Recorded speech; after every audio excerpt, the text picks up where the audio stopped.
recording? We are recording. Okay, officially hi and welcome to an invitation to meet your writer's genius and become $1 million writer.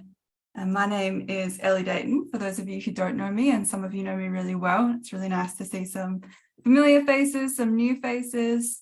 I am really, really excited, and also I think honored is probably the right word, to be opening the Meet Your Writer's Genius space and to be, embarking on this journey with you all. So thank you all for being here live. I'm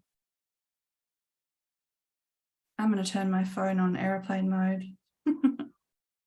and be here with you guys. Awesome. Let's get into it. Cool. This presentation is for you if you have a calling to express your writer's genius, first and foremost.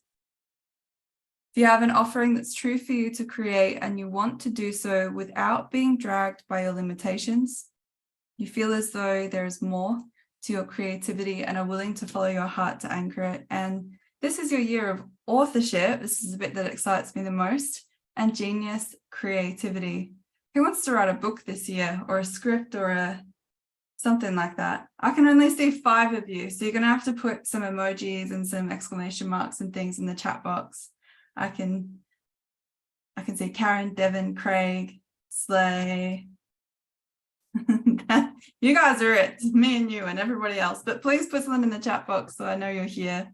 That's awesome. Cool. So cool. So how to get the most out of this training?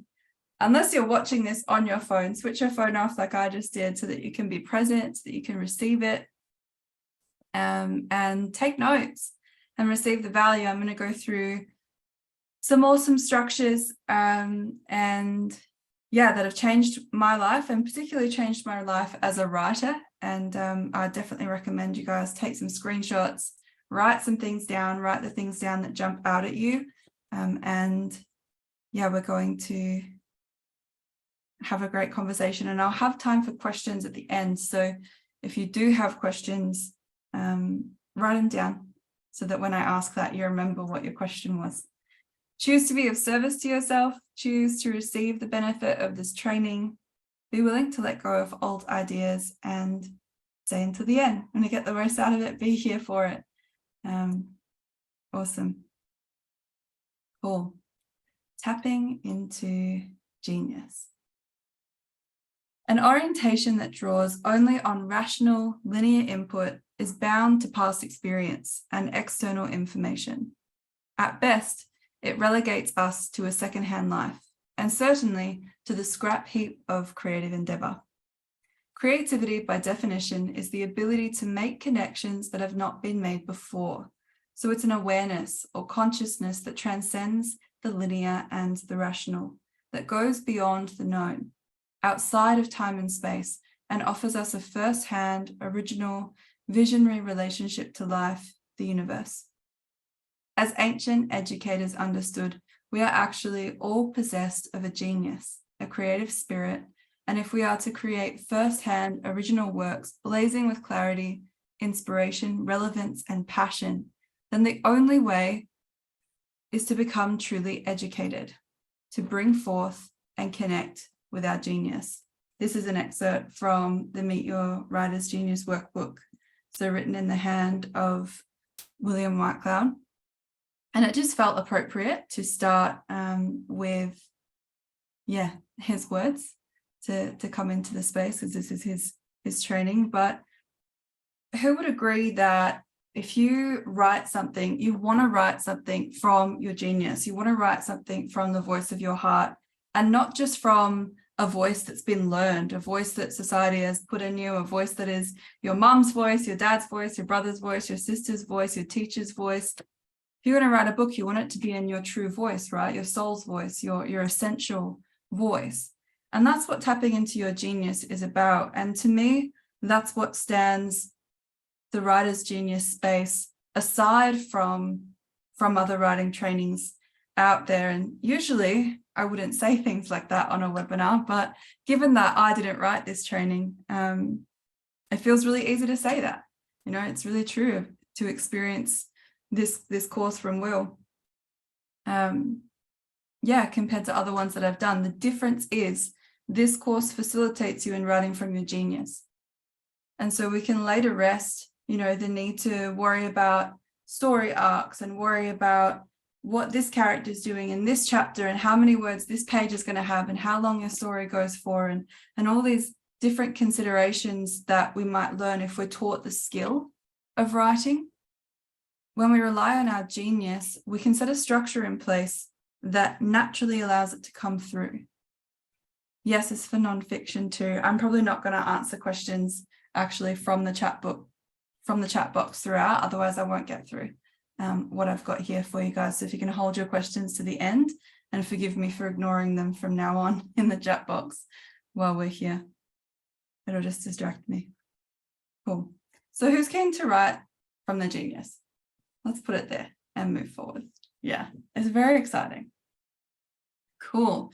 What would you create if genius was no object? I was asked to introduce myself a little bit because some of you, as I've said earlier, know me really well, and some of you, maybe this is the first time you've ever experienced me, first time you're ever meeting me, especially if you're not in our Aussie cohort. So I'm going to share a little bit about my story, but I'd love for you to also take this as an opportunity to connect with you and to connect with your heart and what it is that you would love to create in your life if genius was no object. And what I mean by that is, if genius is assumed, if it is assumed that you have a genius, if it is assumed that you have the ability to tap into it, if it is assumed that you can apply structures that work, what would you create? What would you create? And because we're here speaking about writer's genius, then obviously I would ask you to consider what it is that you might like to create in your writing gifts or through your writing gifts. Maybe it's a script, maybe it's a book, maybe it's music, maybe it's something else, a blog, maybe it's social media posts, maybe you want to write the best emails you could possibly write for your campaigns or for your business. But there's a lot of different ways that you can utilize writing, hey? And I've got a couple of examples here to share my story. So, I met William Whitecloud about 5 years ago now. At the time, I had just dropped out of med school. I was top of my class and I'd just been accepted into a specialist surgical program that was hyper competitive to the point where I opened my letters with my friends who had also applied, right? And the friends who got in bawled their eyes out because they were so excited and just chuffed that they got in. And the friends that didn't get in bawled their eyes out because they were devastated that they hadn't got in. So we were all just sitting there crying, kind of except for me. I got in, but I knew I'd get in. Like I just had this knowing that I'd get in. And I felt kind of bored by it. And it was a bit of a reality check because I was like, holy shit, I have worked my entire life up until that point to be able to get into this kind of program. And now I'm in and it feels empty. I just didn't feel fulfilling, and I started to get these intuitive hits to leave. It was terrifying because I had no idea what I would do if it wasn't that. That's where I'd put all my energy. But something in me just knew, this isn't it for me. There's more out there. There's more to this life for me. And so I left. I dropped out the next day. I handed in my letter and my scholarship was given to someone else who I hope was very grateful for it, and who wanted to be there. And not long after that, it was maybe 2-3 months after that, I met William and I went to his level 1 training and I just fell in love with it. I fell in love with it. And it was like in those 5 days, because back then it wasn't online like maybe a lot of you guys have experienced. It was a 5-day in-person workshop. And yeah, I met him and it was like that work just suddenly I understood why all the things that I'd done that had worked, and why all the things that I'd done that had flopped. And I was like, oh, there's my victim and there's my creator. There it is, like there's my ego and there's my heart. And it just made so much sense. It gave me this grounded structure that I could apply to actually come from my heart more intentionally, rather than going, I'm just going to intend to be in my heart, which is what I was doing at the time. You know, it was a good start. It was a good effort. Anyway, fast forward. Yeah, these are a few of the things that I've created in my time since working with Will. And to me, they're here, these things that are here, you know, there's my family's trips to Africa, my first song that went on Spotify, my podcast, my marriage, my wedding, my relationship, my first 2 books. There's a picture of my best friend and I there, who also works in my business, which is awesome. And there's a picture of Bali. Done a lot of traveling thanks to this work, and the freedom that it's brought me in my life. But what I actually see when I look there is just a testament for the fact that this work works. Because even though these are all things that I've created and they're things that are true to my heart, you know, why I've created them is because I've applied the work. And then when I've got in my shit, I've applied the work again. And then when I felt scared, I've applied the work again. And then when I've freaked out, I've applied the work again. And here's the results. You know, I'm in my late 20s now, and I have this epic life that I'm obsessed with. I love my life so much. And it's interesting, you know, I didn't think about it when I put these photos together, but there's so much here that's writing. You know, there's my 2 books, obviously. There's writing for my wedding ceremony that you can see there. I wrote my vows using these tools. For my business, you can see me there with my best friend. I wrote all of our courses using these tools. I made the structure for our podcast using these tools. I made the songs. I wrote my songs. I'm currently recording 2 albums that I wrote using these tools. So yeah, it's I didn't realize it was such a billboard for Writer's Genius, but there it is. Hey, so who can see like a few things in there for yourself that you might like to create? A podcast, music, some books, maybe it's scripts or blogs or something different, business, relationship, and maybe you want to write some cool love letters. Maybe I should try that. That'd be nice. Yeah, cool. I think that's enough about me. I'll share some stories about me as we go, but do you guys feel a little bit connected to my journey now? That's what I was going for. Just a little bit. Cool. Awesome. Thanks, team. Okay, so what I'm going to cover today is why not writing with your genius is a problem and what to do about it, the 6 essential elements to genius writing, the levels of creativity, and an invitation for you to join me at Meet Your Writer's Genius online, which I'm crazy excited about. So let's do it. Here he is, the man, William Whitecloud. So the big problem most writers are having is being stuck. What people don't realize is that if they sit down to write something, they're going to sit down to write what they know, and it's going to be less than great. It's going to be predictable. So writing has to go beyond your current ability and beyond what you know now if you want your writing to be successful. It's got to have these elements. You're not stuck, your structure is. I find this so liberating because I talk to writers who write heaps and they're just like, I know it has no substance to it. Like, I know I'm just waffling. I talk to other writers who are like, I'm completely blocked. I've got no idea where to start. I talk to other writers who are like, I know the stuff that I write's awesome, but it's all over the place. You know, it's great, but that has no relevance to this, and how am I meant to put that with this, and how do I make this seem like something people might want to read? Maybe. And yeah, it's beautiful to connect with the fact that it's not you, it's just the structure, and we can shift the structure to draw your genius out of you. So let's go through the 6 essential elements of $1 Million Writing. These are the bad boys that you're definitely going to want to write down if you haven't started writing anything yet. Let's do it without further ado. Cool. First one is simplicity, the generative force of the theme. When you have one thing that you are focused on, you can deliver it so powerfully that people are actually able to receive that message, right? You know, if you think of people that you follow on Instagram, maybe you're not on Instagram, maybe you're on Facebook, but if you think of people that you follow where you really vibe their stuff, they usually have one thing that they're about, you know, like you follow the love guy, you follow the cacao person, you follow the person who's always sharing health tips, You guys probably all follow William, who's sharing epic creator tips all the time. You know, he has this one thing, it's the creative orientation. And when you follow people like that, it's really easy to dive into their world because it feels simple. It feels like you can understand it. It feels like you can connect with it and get around it. But as you guys all know, when you have that one thing, I'm going to use the creative orientation as an example because I'm hoping that you guys are familiar with that. When you have just one thing, creative orientation, there's a million things underneath that are relevant to the creative orientation, right? That you can then put in, but it's got to be about the creative orientation. William's first book here, his theme was your focus creates your reality.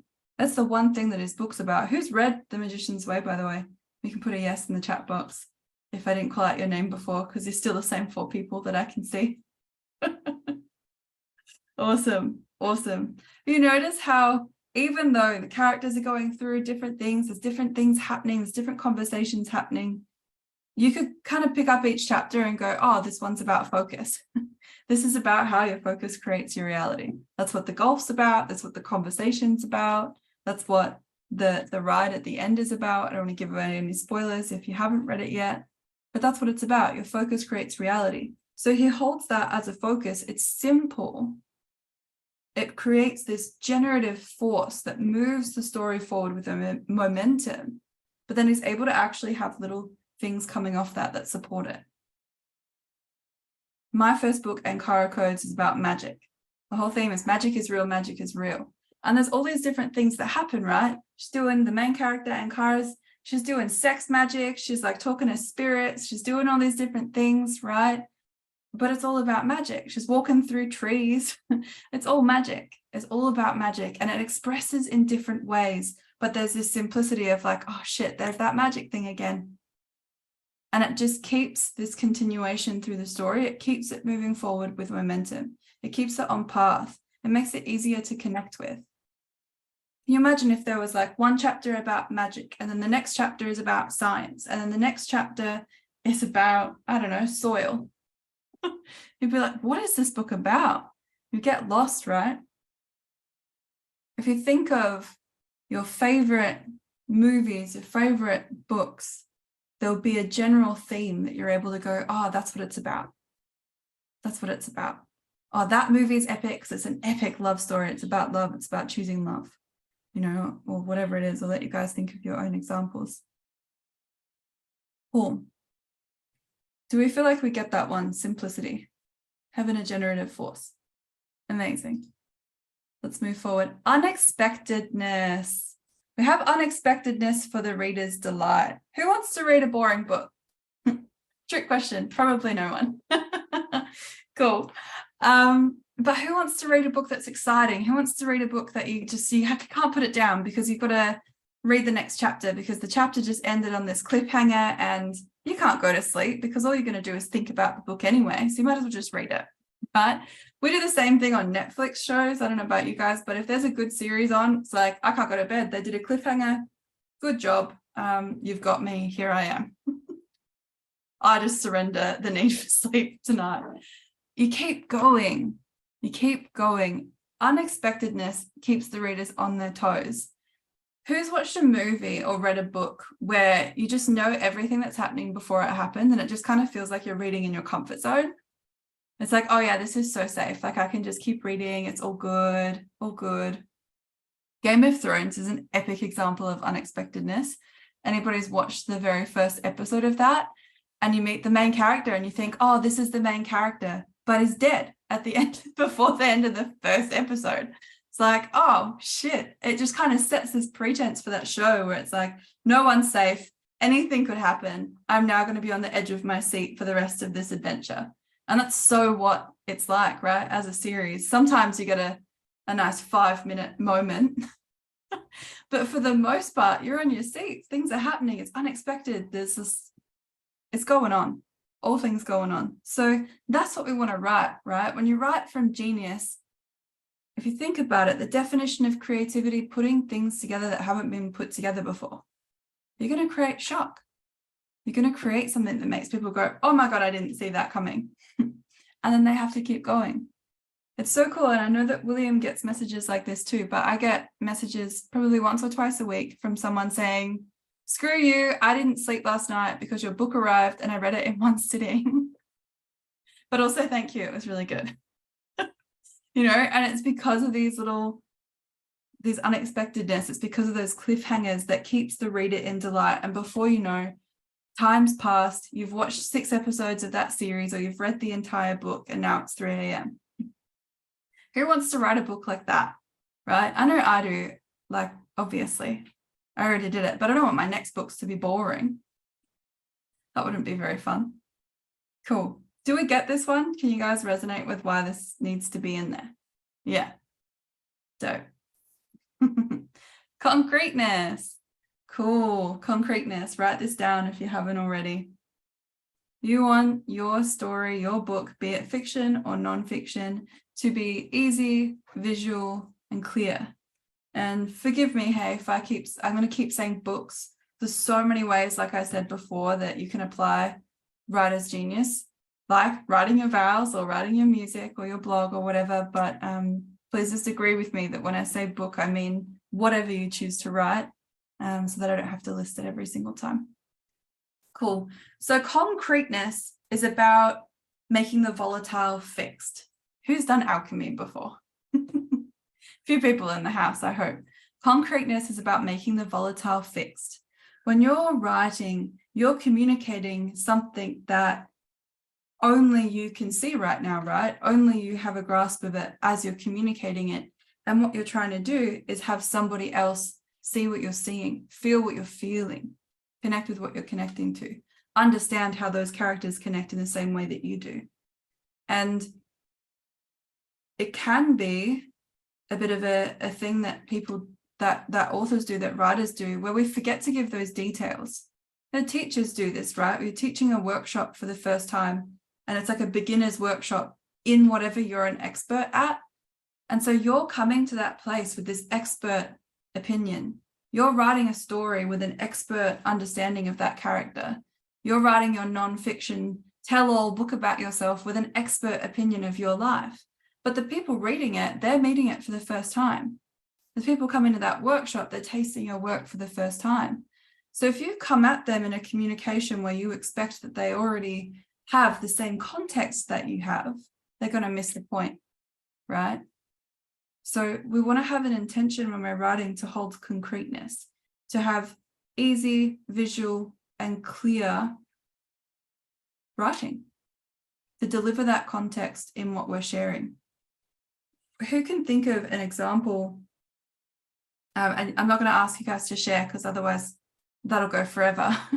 But who can think of an example of, a book that you've read where you're like, oh, I can see that and I wish I couldn't, or wow, I can see that and that is turning me on, or wow, I can see that and I don't know what to do with myself after that. It's like, it's so there. It's so there. And who's read a book and then you watch the movie of it and you're like, no, I've already decided that character has brown hair. Why are they blonde? That doesn't fit with the picture I've created, right? It means the writer did a good job because they've made the volatile fixed for you. They've supported you in creating this visual, this experience. When I read a great book, it's like I'm reading it, but I can see the movie in my mind. I can see them. I can smell the characters. It's so real. We want to create that experience for people. We don't want our readers to be sitting there going, wait, where are they? What's going on? What is happening right now? We want them to be with it. We want them to be in it. We're going to fill in those details. When you watch something, right, there's all this automatic setting details given. When you're writing, you've got to create that. So we've got to create the visual for them. Cool. Do you guys feel connected to this one? Has it landed? Sweet. Cool. Credibility. Cool. There are so many different ways that you can create credibility, and they're different for fiction or non-fiction, right? Credibility has to at least be the suspension of disbelief. If you're writing about something that people disagree with, you've got to at least present it in a way where for a moment they can be open to a different option. To take my book, for example, it's about magic. I want to present that in a way where someone who doesn't believe in magic right now can at least be open to it existing. Like I've got to, at minimum, suspend the disbelief. This is about being believable.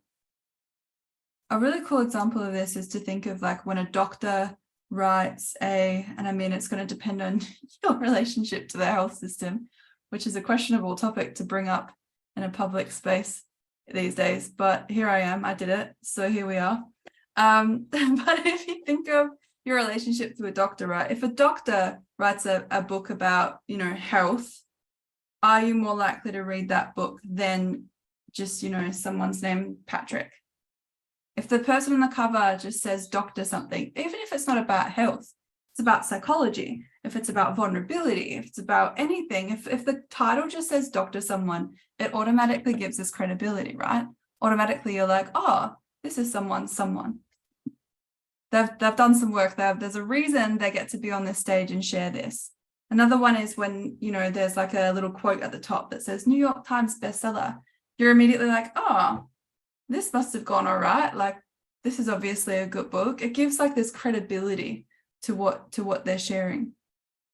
So we want to be believable. And I'm not at all saying you guys have to now all become doctors or you have to be New York Times bestsellers before you can have any credibility. There are different ways that you can create this, right? There's different ways that you can present yourself as an authority. But even writing with conviction is going to offer you credibility. When somebody speaks to you about something that they're passionate about, you can tell if they're really passionate about it or if they're passionate about it because it's on brand or on trend right now. You can tell. It's starkly obvious. So even that creates credibility, right? If you hear, I have a friend's boyfriend who's obsessed with grass, like loves grass. And he's like, grass this, grass that, this type of grass, this type of grass. And I just believe everything that comes out of his mouth because I'm just like, well, you're the grass man. So, okay, he wrote a book about grass, I'd read it and I would believe it, right? Like it's just, that's his thing. So it doesn't have to be, a piece of paper that offers you credibility. It could just be your energy. It just can be your passion, your truth. And I think writing an offering that's a genius offering, which we're assuming that everyone here is going to do, is also assuming that there's going to be a level of credibility because you're going to write whatever comes to your heart to write. That's what you're going to write. Whether you like it or not, that's what you're going to write. I was appalled when my book came through that's what I was going to write. I was like, oh, this is so lame. Another book about magic, as if there's not enough of those. Cool. Put me on that pile. That was my actual response, right? Obviously, I was being a big victim about it. But as a creator, it was like, well, this is what I got, so this is where we're going. And funnily enough, I'm obviously obsessed with magic, so I had great credibility when I went into that.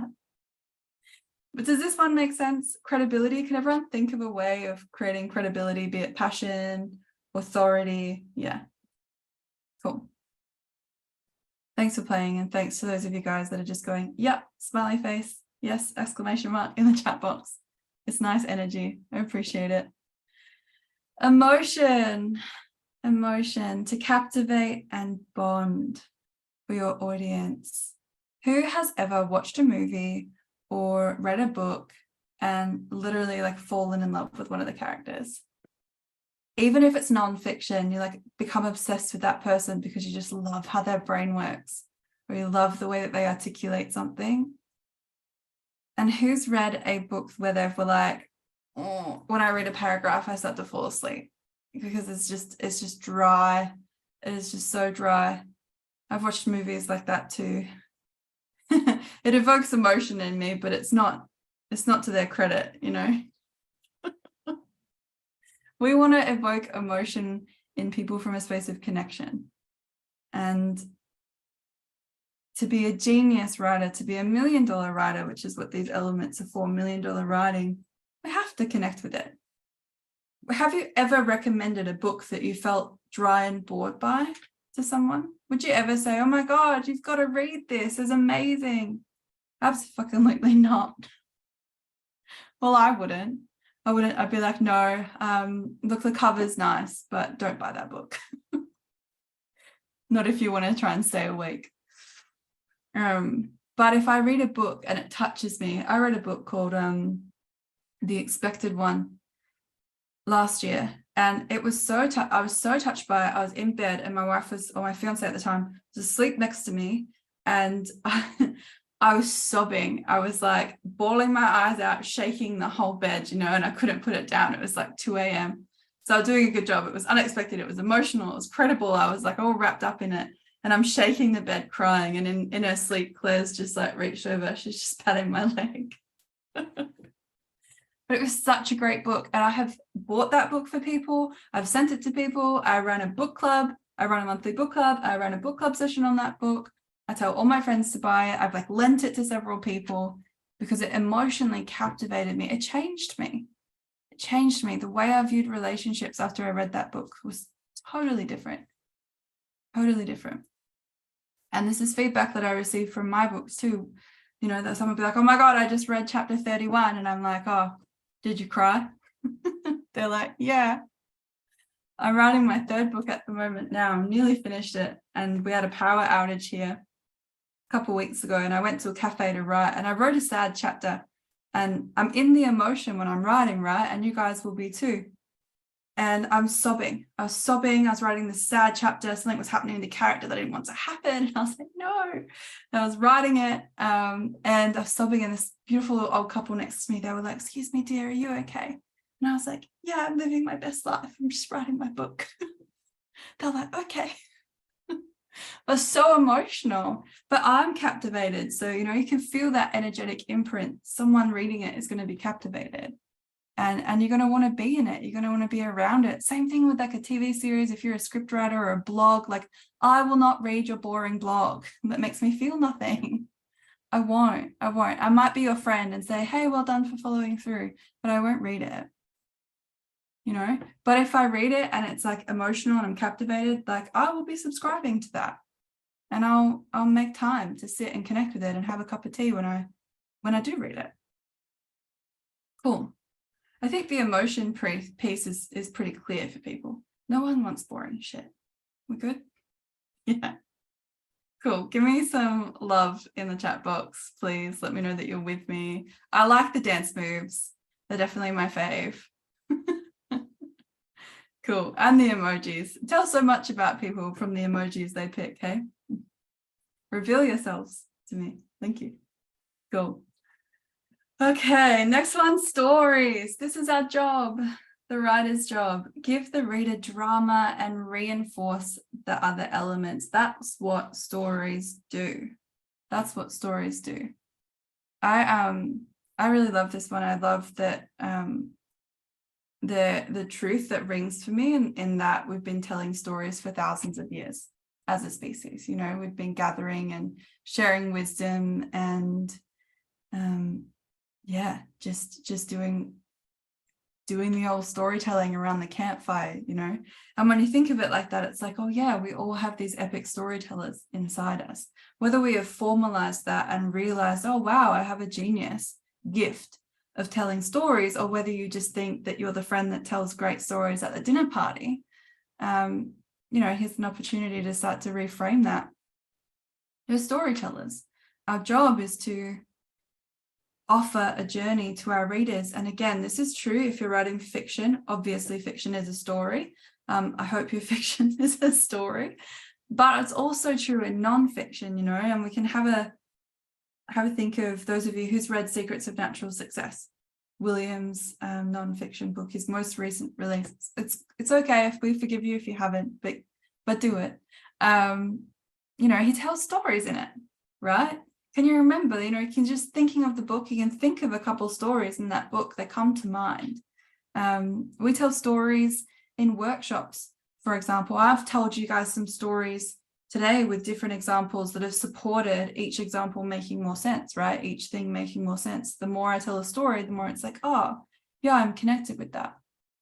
So a story in our definition is where there is an imbalance and then an attempt to rebalance. That's what a story is. And we can have up endings or down endings. An up ending is where, the rebalance happens and that's great, or you learn from it and it's great. The down ending is where, they don't succeed. The hero doesn't defeat the baddie, or the lovers don't reunite in a hot and steamy night. They actually have a fight and break up, and that's the end of the movie. That's a down ending. Cool. So a story is an imbalance that happens, and then we're sharing about that journey to rebalancing. And even in nonfiction, you want to tell stories to keep the reader engaged. Again, if you guys think of nonfiction that you've read before that you've enjoyed, there would have been stories in it. You think of an example where there's stories in it. I just read an epic nonfiction book called Code Red. It's all about the menstrual cycle, which I'm super into. And there was just all these stories, and it actually literally had stories of different women inserted in the book where they'd share their story, share their story, share their story. It was beautiful. It was really emotional. And you can see how the stories really reinforce the other elements, right? It provides emotional connection, especially in a nonfiction book where maybe you're teaching something that's like you've got to teach. It can be pretty dry to teach stuff, but when you throw stories in there, it's like, oh, now I'm connected to how that could serve me, or how that can serve the people around me. Suddenly there's a greater depth. Yeah, Red Tent is an epic book. Yeah. Cool.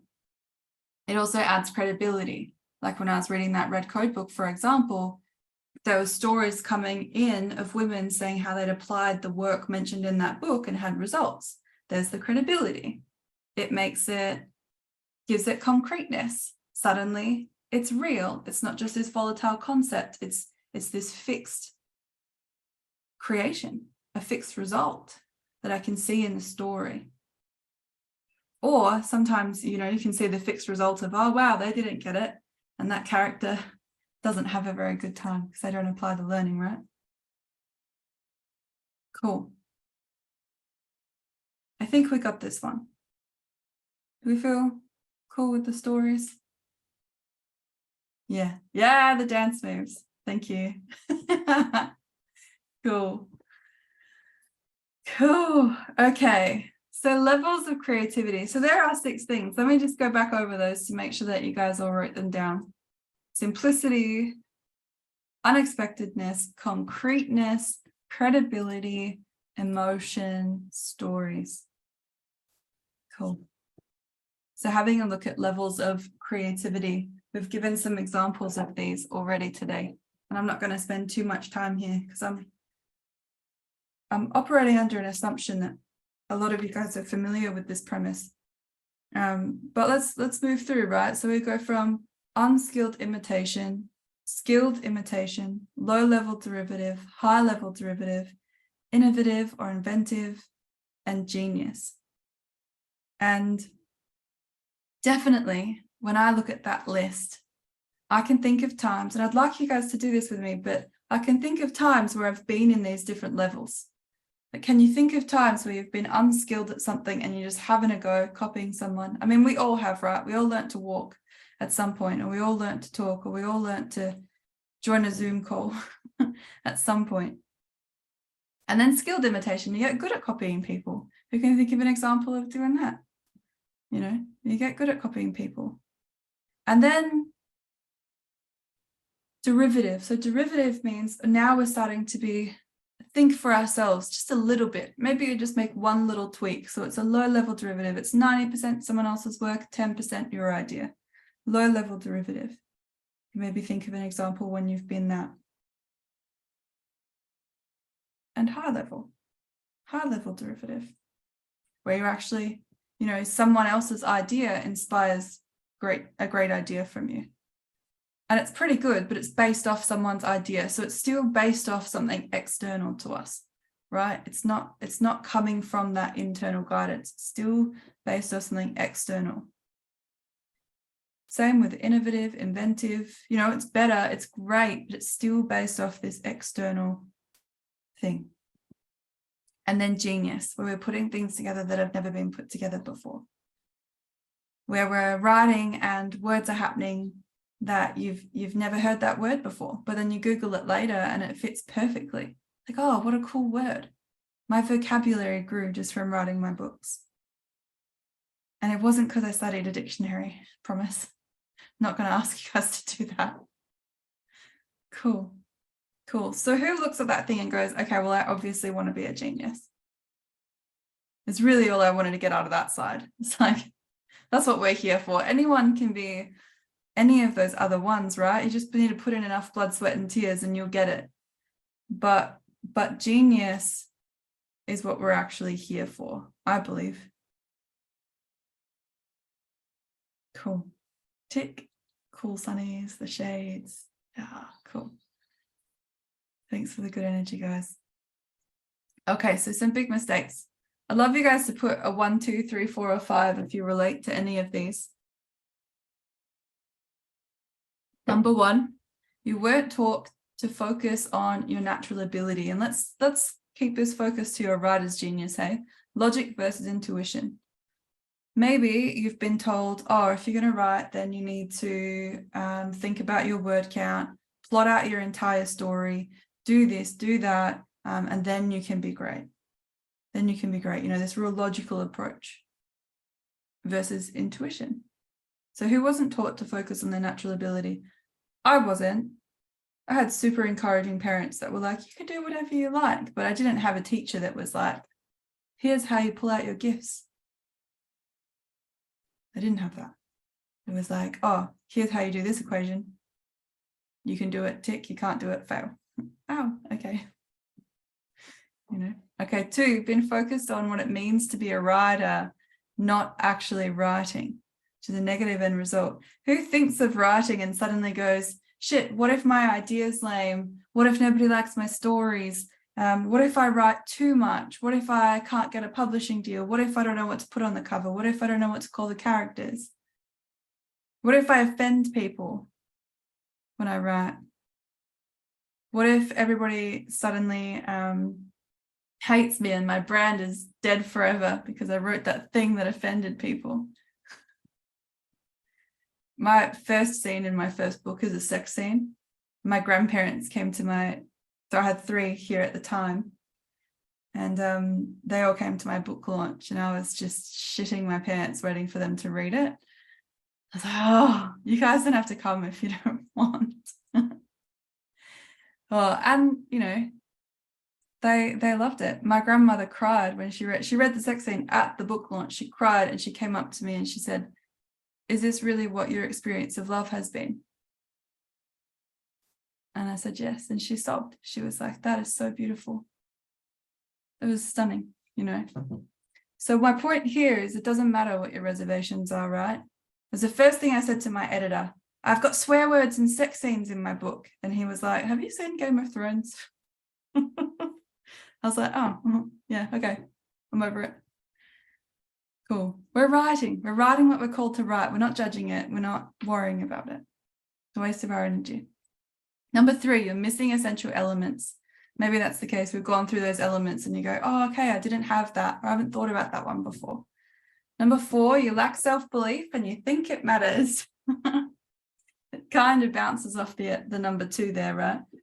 But who's really felt like their lack of belief in self has really mattered? It's really impacted their writing. It did for me. I was so nervous when I submitted my manuscript. It was one thing to like be writing, right? And I had these tools to support me. That was one thing. I'm like by myself, having a great time. It's epic. Now people get to read it. I was like, it's not good. But it doesn't matter. I learned really fast it didn't matter. Cool. And number 5, you never made it a priority. You never made it a priority. Maybe you think about it. Maybe you want to do it. Maybe you hope you will. Maybe you dream about it. Maybe you're longing for it, but it hasn't made it to the top of your list. It's still not more important than the laundry. It's still not more important than your income producing activities that you have right now. Still not more important than getting that extra hour of sleep in the morning. It's still not more important than, you know, enter what's relevant to you.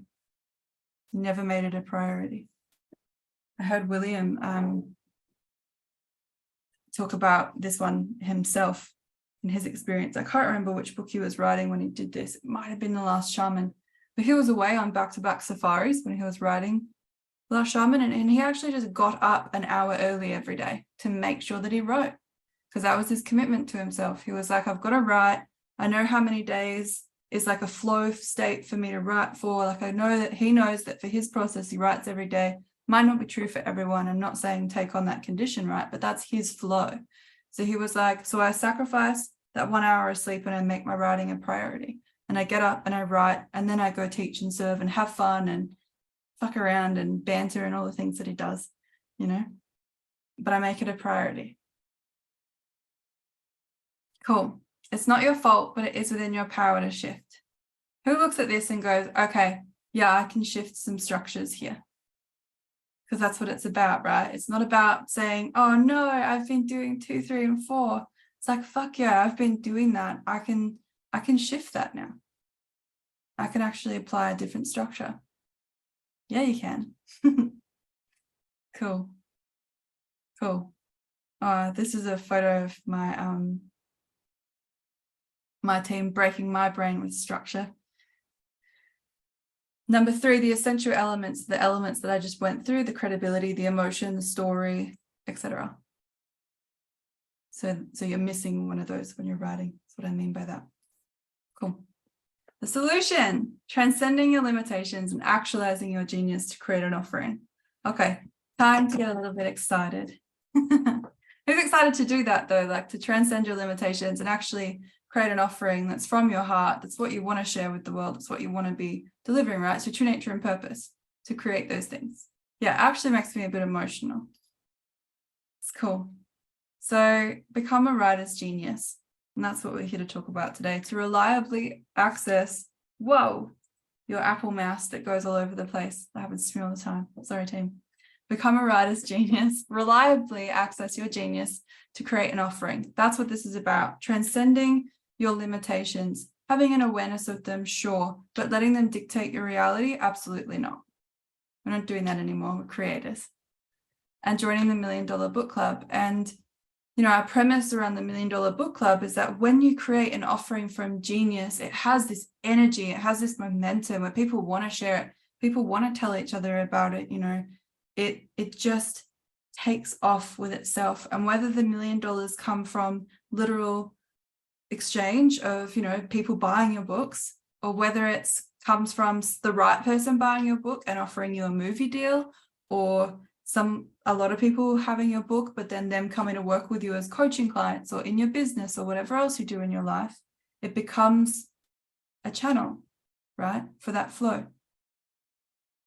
I'm a firm believer, and we see evidence of it in the creative community all the time. You commit to your true nature and purpose, and the financial stuff takes care of itself. And if writing is a part of your true nature and purpose, and you're having financial issues, I mean, I'm not going to make any promises, but address your true nature and purpose. Make it a priority. Make it a priority. I was a broke uni student when I met Will. But I made following my heart a priority, not a condition. That was what I wanted to do. And now every dollar that I make, which is, I don't know, 30 times what I was making back then, if not more, every dollar I make comes from something that I've produced from my heart, that I fucking love, that I'm proud of, and that I know that I created in alignment with my true nature and purpose. That's all I'm going to say about money. But that's what we mean when we're talking about the $1 Million Book Club. Cool. You got to have it. If you aren't transcending your limitations and actualizing your genius to create your offering, you're wasting your creative ability making the mundane, and nobody wants to do that. I'm not even going to worry about the illustration. I feel like we've got that. Nobody wants to write the boring book, or not write the book that they want to hope and dream about writing for the rest of their lives, right? Cool. A little note on fiction versus nonfiction. Just to differentiate, because, you know, people always ask questions about this. Can I apply this for both of them? Is it the same? Is it different? The 6 elements are the same. For a story, we want a main character, a dynamic character, an opponent, an imbalance in the six elements. So imbalance is the story, which is in the 6 elements. So I won't go into that because we already did. So I won't take up your time re-establishing those. But these ones, right? Main character. Let's think Harry Potter because it's such a universal example that so many people have connection to. Harry, surprise or not, is the main character. He has dynamic characters. So the dynamic characters are people that relate to the main character that then support you knowing more about the main character. We learn more about Harry because of his relationship with Hagrid. We learn more about Harry because of his relationship with Ron and Hermione. We learn about Harry through his relationship with Dumbledore, his teachers, through his relationship with Malfoy, who's maybe slipping into the opponent bracket. But dynamic characters are the characters around, right? They're the best friend, the lover, the teacher, the wise man or woman, the elf that comes to them in their dreams. Dynamic characters, the ones that are around them. The opponent is like the bad guy, right? The opponent creates tension that keeps us as readers on our seats. We want to be in tension. If there's no tension, we're not going to keep reading, we're not going to keep watching. Tension keeps us moving forward. That's what the opponent supports us having is great tension. The opponent could be the environment. You know, if you think of those movies that are like The Perfect Storm and stuff like that, it's like the fact that there's a tidal wave or the fact that there's a tsunami or the fact that the world's frozen over, that's kind of the opponent, right? So it can be represented by an element, by a society, by government, by, you know, a school, whatever. It can be represented by that, but it'll still usually then be embodied by a character. Still in those movies where it's like, you know, the tsunami is the problem, you still have that character that is a bit of an asshole, for lack of a better word, you know, or does something to intentionally kind of go against what our main character is trying to achieve. Cool. Okay. I said the illustration would be your favorite story, but I made it Harry Potter, which is my favorite story, but I hope that you're all connected to that.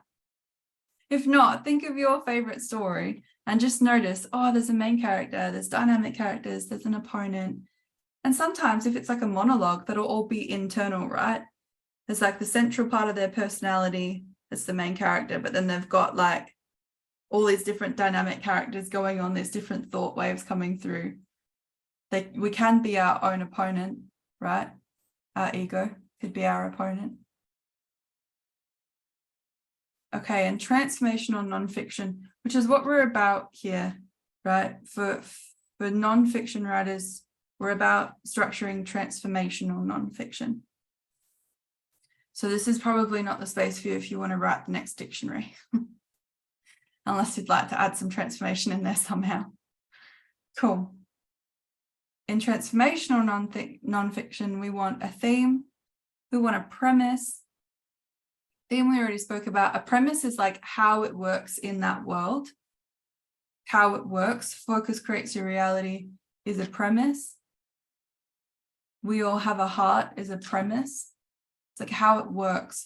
So then we can show people successfully how to work with that premise and maybe also how they're not currently succeeding in that premise. Like we all have a heart. If you connect with that, it makes it easier to connect with other people, right?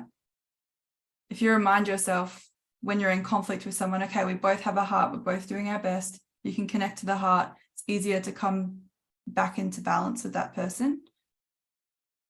Even if the true balance is to leave, it's easier to do when you acknowledge you both have hearts. But when you don't, that's when we create dissonance, separation. Like, oh no, that person doesn't have a heart, they're an idiot. So it's not very connecting. Cool. So that's what a premise does. It shows us why things work and why things don't work. Laura, if you could stop drawing on our page. I have no idea how you're doing that, but that'd be great if you could stop it. Thank you. Cool. I'd delete it, you guys, but I don't know how, so just enjoy that little bit of art. Okay, an illustration is a story. We spoke about stories in in our 6 elements, but that's what an illustration is. It's specific to the premise, so it's specific to what you're teaching that makes it relevant. Demonstration is you exemplifying how it is. And assimilation is your readers or your people having a go themselves. Here's the activity, go try this. Go stick a straw through a potato. Your turn. That's what that is. And the bridge is the wisdom, right? It's how we close the gap between where we are and where we want to be.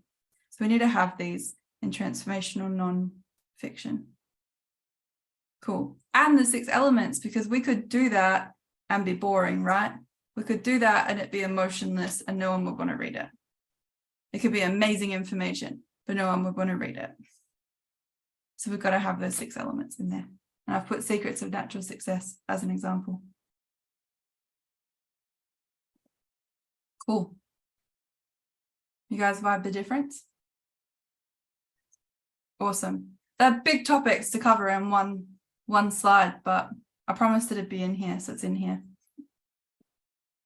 Cool. Alchemy, it's your choice. It's your choice. So if your vision is a creation of some sort that you want to write with your writer's genius, and you have a look at your current reality, and you can see where on your level of creativity you are currently applying your gift as a writer, and it's not, wow, I'm full-blown expressing my genius, I'm $1 million writer, and I'm killing it, then Meet Your Writer's Genius could be a bridge for you. And the only thing that ever matters when you're thinking about taking a journey in any single direction is like, actually, is that going to be a true bridge for me? Is that going to support me in my calling and bringing out my true nature and purpose? So that's the question that I'd invite you to connect with for yourself. So would it be okay if I invited you to meet your writer's genius? Would it be okay? That's a real question, by the way. Give me a dance move, give me a thumbs up, give me a yes. Cool. Cool. Or you can say no, but if your answer is no, then this is what I'm about to do. So just jump off. Still love you. Kind of kidding. Kind of kidding. We're all still here. Cool. Let's do it. Meet Your Writer's Genius 2-day workshop. So I'm so excited about you guys, but I'm so excited that this is coming back to the Natural Success curriculum and going to be back live and available for everybody. So in Meet Your Writer's Genius, we're going to be hosting 2-day online workshops really soon in April, which I'm also really excited about because I don't want to wait 6 months to do it. I'm like hanging out for all your books to be on my desk so I can read them and read some quality books, you know, next year, whenever they're ready. Transcend your limitations and actualize your genius to create an offering. So we're going to actually structure an offering from your genius. Establish your masterful end result and offering structure. Tap into your superconscious flow that naturally feeds your creation's narrative. So I've got 2 dates. We're going to be running an AU in the Sydney time zone, like a 9 till 5:30 for Sydney, April 22nd, 23rd, and we're going to be running a UK, April 29th to 30th. I'm going to put a link to register for those in the chat box shortly. I might actually do it. Why not? It's in the chat box if you guys want it. But I'm going to tell you what you're actually going to get. So if you decide to come to Meet Your Writer's Genius Live, we're going to have a 2-day live virtual event where I had to put the hair flick in there because what a vibe. You're going to join me for a 2-day Meet Your Writer's Genius training where we're going to cover all of this and so much more. I mean, it's been a little bit over an hour now, but who's gotten value in the last hour? You know, imagine 16, 17 hours together, how much value we're going to get out. And when you actually get to apply that value to your offering and start putting the work to work. Pretty exciting. So that's the first thing that you're going to get. You're going to get the live recording of that for the next 2 weeks so that you can follow through, review things, go back over stuff. I definitely recommend doing that. Who's ever like watched a recording of a live thing that they've been to? I mean, there'll be people who will appreciate the recording from this today, right? It's like just so valuable to have it there as an asset. If you, come. Sorry, I'm just getting distracted by the chat box. But yeah, it's so valuable to have as an asset. If you come across them, then you go, what do I do for that again? Or I can't remember this bit, or I don't even remember this page in the workbook. You can go back and revisit it. Very cool. You're going to get super conscious live event prep. So we are going to be utilizing our intuition and our super conscious, if you didn't already get that vibe, in Meet Your Writer's Genius training. So for anybody who hasn't done this work before, and maybe even if you have and you're looking for a little bit of a touch up, thanks, Flora. You're going to get William Whitecloud's foundational superconscious training in your members area online. So you'll get access to that from the moment that you purchase. You should get an email out that gives you access to that. So that in the lead up to the training, you can revisit it, you can rehash your intuition. And also, if you've never done this before, you can go through that for the first time so that you feel confident coming into the training, and so that everyone's ready to serve each other really powerfully on the training day.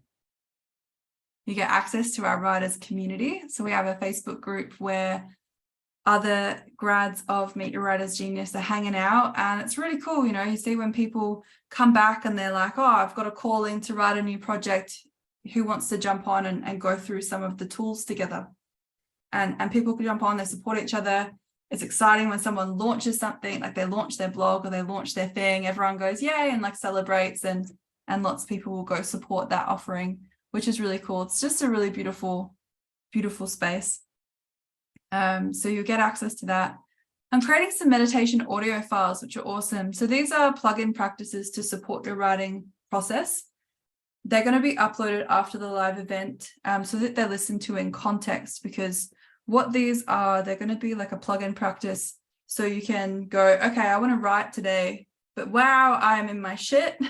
I need a little bit of support. I'm going to plug that in, and then I'm going to write, because my end result is to write, and my limitations are there for me to transcend. You know, so it's just going to be that support that you can plug in throughout the rest of your life as a writer. You'll be able to download and keep those.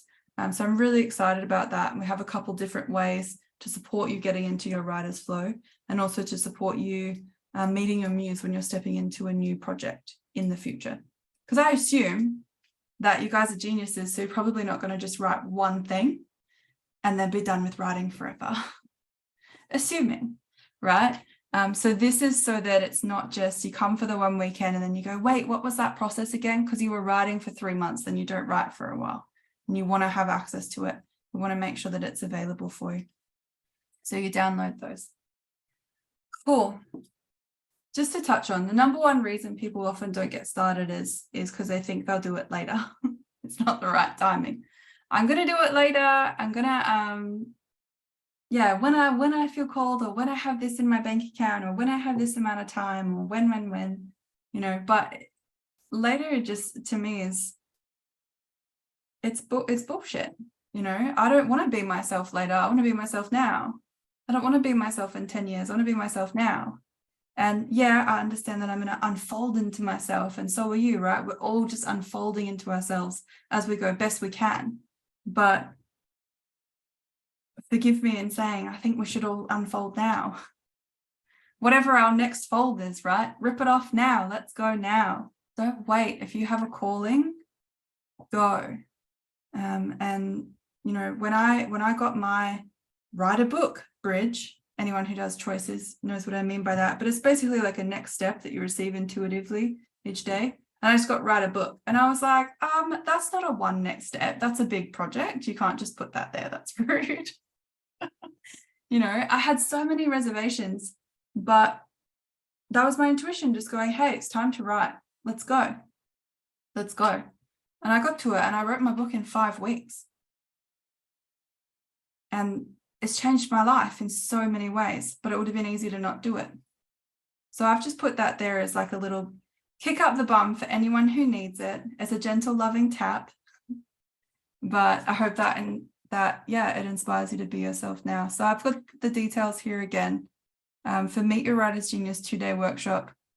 The only way that you've been able to do Meet Your Writer's Genius for the last few years through the pandemic has been through a $3,000 US dollar online pre-recorded training. And we're going to deliver it to you for 2 days live for $780. So you're actually going to get it for live, which means you actually get to participate in it and get the recording and pay less than a third of what it has been recently, which I think is really cool. So if you guys want to come, these are the 2 dates. This is what we're doing. Please, if you're going to ask me, when's the next one going to be? I genuinely don't know if we will do a next one because we want to run retreats. So if doing it virtual is something that sings to you, something that's available to you, something that makes it easier for you to access in your life, get here. Means meet your writer's genius. MYWG. So yeah, we have a discount price there for graduates. So if you have previously done the Meet Your Writer's Genius training with William before, you will be able to come for $397. So that's what that is. So I'm going to put the link in the chat box again. I'm going to hang around to have a chat. If anyone has questions, answer questions. But before I do that, I just want to see all your beautiful faces and say thank you so much for, oh, it's so nice to see you all. Thank you so much for being here, for hanging out, for being here live, for wanting to follow the call of your writer's genius. And yeah, I really, really hope that those of you who are called come to our two-day workshop. You guys have been awesome. Thank you for your beautiful energy. And yeah, give me a little wave, give me some love if you got some value out of this, if you've enjoyed being here today. And yeah, I'm gonna stick around to answer any questions that you guys may have. But again, just thank you so much for being here, for listening, hearing my voice for over an hour. It's amazing. Cool. Okay. Does are you taking a photo of me, Lydia? I see you. Beautiful. Okay. Does anybody have any questions that they would like to ask? Ian. Oh, it's so nice to see you here, Ian, and then Charlotte. Hey, Ellie. Awesome presentation. It's just really, really tops. For everybody, I was at that first time you were there. That's where we met, wasn't it? It was, yeah. by the water there. Yeah. Yeah. I remember it. I have never forgotten it. I've followed everything you've done since that day. You know, you're amazing. But hey, it's a great book. You know, I went to Africa to get this, right? And I'm coming again for $300 kind of thing, you know, $500, you know, I'm coming again for sure. Because the value of this, I've got to tell you, it's peanuts. Really, it's peanuts, you know, for what you get. And even for what I got reminded of here, you know, because, you know, when I went to Africa, a book was born for me. And it's kind of half written, and you know, I had something happen in my life that traumatized me, and I stopped writing. And it's time, you know, and this is just so appropriate for me because I've had my book out and been rereading what I've written. So it's just great, and just a beautiful, concise presentation of what this is all about. Yeah. Just congratulations, mate. Thank you. Thanks so much. I so clearly remember Ian and I partnered together for, I think it was actually the first activity on the definitions. Yeah, beautiful. Love you a lot. Same. And I'm excited to read your book. Yeah. How exciting. Yeah, I will. I'll pop the, oh, if you are a grad, if you want the discount code, just let me know in the chat box and I'll flick it to you. But all the graduates will get emailed the discount code for the course. Cool. Do we have Hi, can I ask a question? Yeah, just if from moving forward, Charlotte was going to go next, so if you can wait for Charlotte to go and then you can go. No Sophia. problem. Cool. Hi, that was a great presentation. I really enjoyed it, and what's really exciting is I've done William Whitecloud's courses, and when I was in the Land of Plenty, it kept coming up, you know, you need to write a book, you need to write a book. I thought, oh, exactly like you were describing. I thought, oh, I don't want to write a book. Tell me what I was going to write about. And I kept going into my superconscious and my genius. I've nearly finished it. It's going to be handed in 2 weeks' time. And what's been lovely is listening to your talk today and the sort of the 6 key points. And I'm sitting here excited because all the key points are in the book, and it's actually a serious subject about chronic fatigue and long COVID and how to recover, but it's written as a magical story. So it's exciting. And if I hadn't gone through William Whitecloud's and all his courses and listened to you today, and I just want to say a massive thank you, actually, to you and the team for, you know, helping me to produce something that I never thought I would be able to do. Beautiful. Thanks, Charlotte. Beautiful. I'm glad that you've enjoyed it, and congrats. Cool. So Hi there. Yeah. Hi. So sorry, it's under my daughter's name. I'm Sarah, but I did the William Whitecloud Natural Success course and CYD in October, and when I did the Land of Plenty exercise, I wrote a children's book, and I'd never ever considered ever doing something like that. And then that was in October, and I got to this point and I thought, well, actually I do need to work on it. And literally I had an email from you to say, come on this like writer's genius call. So it was great timing. So I'm looking forward to the next bit. And I was just going to ask, the workbook that you were referring to, is that available now or only when you do the course? The workbook, did you say? Yeah. Yeah, so yeah, it's only available for people who do the course, but Okay. it is immediately available when you do it. So when you get emailed your login to the membership site, you'll see that there's a workbook in there that you can download and print. So yeah, that's very Perfect. Thank you very much.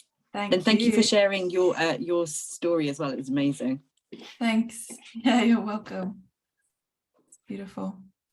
I'm going to address, there's a couple questions in the chat box that I can address pretty quickly. So can AU bookings do so in 2 monthly payments just as with the UK bookings? Yeah, there is an option on the web page. There is the 2 monthly payments for both. You just pick the AU or the UK one. If you accidentally do the wrong one, you can just message help desk and say, oops, I'm actually doing the AU, or oops, I'm actually doing the UK, and let us know as soon as you realize, we can put you in the right spot. Cool. Any other questions? Is there literature about what you called creative orientation? Yeah, William Whitecloud's The Secrets of Natural Success will be the best literature that you find. Do you know if the course will be run again? At this point, not as a 2-day online. We will be doing retreats, and our first retreat, the first option will go to those who are at the 2-day live event, because the retreat obviously has like a limited space, right? So that's how that will work. Cool. Is it Jackie Everett? Is that how I pronounce that? Yeah, hi. Yes, I was Beautiful. really Hi. inspired. Thank you, Ellie. It was really inspiring. Getting my head around structure is interesting, particularly formulas, because generally writing falls upon some sort of structure that you mentioned at the beginning, you know, whatever format that you're doing, a book or song or movie or whatever, and I get a little lost in that. I'm just wondering, with the way that you're presenting this, is it more as based on William's work of like intuition and that type of thing? So it's a more natural flow. You said about your own voice writing. Is that sort of I'm finding that it's all right. I've got my credit card already. So I'm sitting here like I'm thinking I should ask the question just before I hit send, because I'd really like to do it. But I just wanted to double check because the way that my brain works is absorbing a lot of information over 2 days. I'm thinking, oh, am I going to be able to do this and work it out? Have I made a clear question or? Yeah, I think what you're asking is, will we be teaching writing based on drawing on your natural ability and your intuition? Yeah. Rather than like a process. Yeah. Yeah, then the answer is yes. Yeah, that's 100% what we're about. We will go through, structures and tools to support you in drawing out your intuition and support you in drawing out your natural ability. But that's our end result, that your natural ability is what writes the book or the offering, right? If it's not a book, if you're writing songs or if you're writing something else, that's what this is about. That's what we'll be teaching. I thought it was, but I just wanted to just check. I look forward to seeing you. Thank you. Yeah, I look forward to seeing you too. I love it. I can't wait to see what everyone creates. Yes, Geraldine, you would qualify as a grad. I'll send you the code. And what else? Did anybody else have Slay? I was looking at you the whole time. Hi. How lucky. So the piece about later, totally me. Like, I love writing. I've never written a book. I feel like I've been saying to myself for years that I could imagine at some point in the future writing a book. There's all these different nonfiction things. Sometimes I can imagine. The funny thing for me is like, I have no idea what the book is going to be about. And I feel like that's the way in which society teaches us we write a book, is that we need to know what we're going to be writing about ahead of time. And so, I think that recognizing the intuitive aspects of this and meeting your muse, I'm like, go to the workshop and drop in and see if my guide will tell me what I'm going to write a book about, kind of thing. So thanks for pointing the way. So beautiful. So beautiful. Yes, you don't have to know. I didn't know. I had no idea. In fact, the first time I did Meet Your Writer's Genius, I was like, egoically, I'm gonna write a book. And I wrote a song. And that was what my heart, that was my truth, was to write a song. And I was pissed off about it, but there it was. That was my truth, The song's on Spotify now. It's really cool. Yeah, you don't have to know, but you will know. Beautiful. Okay, I'm just flicking through. Got a question in the chat box. Is the discount only for Meet Your Writer's Genius grads or also available to Natural Success grads? It's only if you've done this course before. So if you've done Meet Your Writer's Genius before as an online course or as a retreat in person, that it used to be run once every kind of 2 years, I believe. If you've been to that before, then the discount code's relevant. Everybody who's in that list will be emailed the discount code to get their 15% off. Cool. Do we have any other questions? And if you could raise your hand rather than use the emoji thing so that I can see you. Is it Olga? Please forgive me. Yeah, okay. Olga is my last name together. Beautiful. Hi. Hi. It's very nice to meeting you and excited about everything you said. And I'm really, really want to do something because it's been there. I have a thought that is very deep connected to my heart, that is something I should be writing. And I start a couple pages. Now I have a couple questions. One is this offering in the USA at all? Currently, no. These are the 2 time zones. So Okay. it'll be What? a 9 till 5:30 Sydney time is the AU one, so Sydney's local time, and then the UK one will be a 9 to 5:30 in London time, like London's local time. I don't mind to get up in the middle of the night. I get up at 4 something today, and I'm like, I need to do something because it's inside of me. Like I want to get out, and it has a very strong meaning to me because I've been seeing it, and I know I have something to say. Now, I never had anything. I never wrote anything before, just now, pages here, pages there. I don't know how to put it together.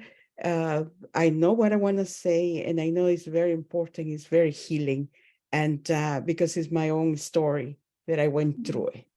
So to me, it's just, I feel like this is something, as I work with people, whatever I'm saying, it makes sense to them, it helps them.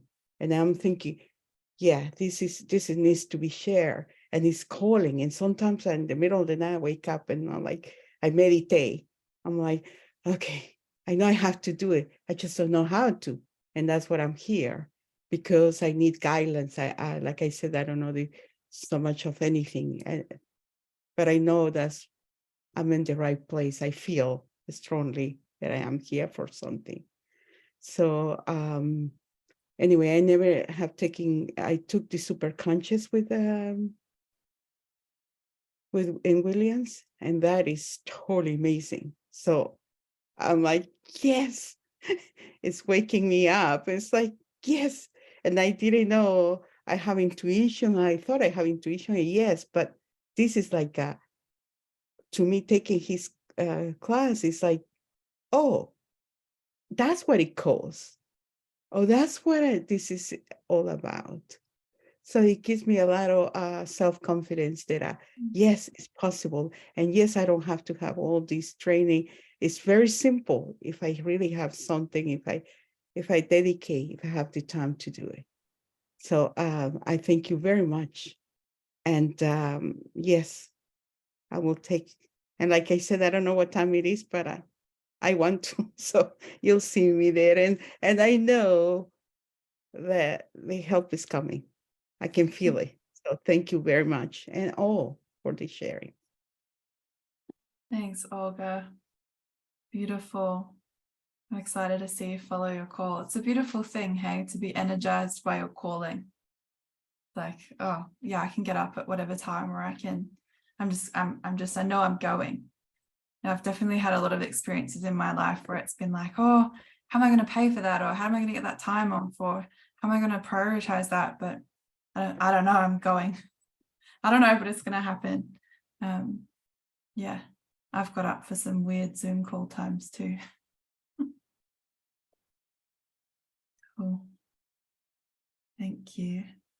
Okay, just going to have a quick chat box check in. I'm going to have to go. Yeah, you're so welcome. Beautiful. Does anybody have any other questions about Meet Your Writer's Genius? Jackie? Sorry, I know I'm double dipping. I'm so excited. I didn't recognize myself when I said something before. All I knew was this week I had this idea, I have to write a book. Now I'm old enough to have like had that thought before, but this week I just went, I have to write a book. And you know, text is not my medium. And so I'm really excited, and then the opportunity to come today. So I thank you. And Olga, what Olga was saying, I'm going ditto. Everything that Olga was saying, it's just like it's time. So excuse my enthusiasm, but it really is genuine. I'm really excited. So I wanted to just sort of put a full stop on the end of my waffle earlier on. That was all. Thank you. You're welcome. That's beautiful. it's beautiful. And yeah, it's not taking, hey, it's like people asking questions. There'll be people who watch the recording. There's going to be like another 900 people watching the recording that are going to appreciate you asking the question that they wanted to ask. So yeah, if you do have questions, please ask them. And you can email me at hello@elliedayton.com if you have future questions. If you're watching the recording especially, and you can't get your questions answered, you can send me an email, or you can send in a message to the help desk through the Natural Success website, and they'll point you in my direction, or I'll get in there and get back to you. So beautiful. Okay, we've been here for 90 minutes. Do you think are we complete? I think we're there. It's beautiful to meet you all. It's beautiful to see you all again. Those of you that I do know, it's an honor to be holding the flame of Meet Your Writer's Genius, and I can't wait to see what you all create. I can't wait to be getting your books and subscribing to your epic blogs that I must read the next one of, because they're so great. So thanks for being awesome. Thank you for following the calling of your heart, and please reach out if you need support in getting to these weekends. You'll all be sent the recording tomorrow, so you'll be able to revisit and rewatch if you want to, and you'll also be emailed the links. So if you've lost it, I'll put it in the chat box one more time before we switch off. And if you're watching the recording, the link is just below this video, so you can click below and get through to the tickets. I love you all. Thank you. And yeah, here's to meeting your writer's genius. Hey, it's been beautiful. Do you guys want to unmute and just say bye before I stop the recording? We love you. See you. Bye. Bye. Bye. Love you. Thank you. See you. You're on the other side. Bye. See you. Bye. Bye. Thank you. Bye. Bye. Bye. Thank you. Bye. Good night, everybody, or good morning, or good afternoon.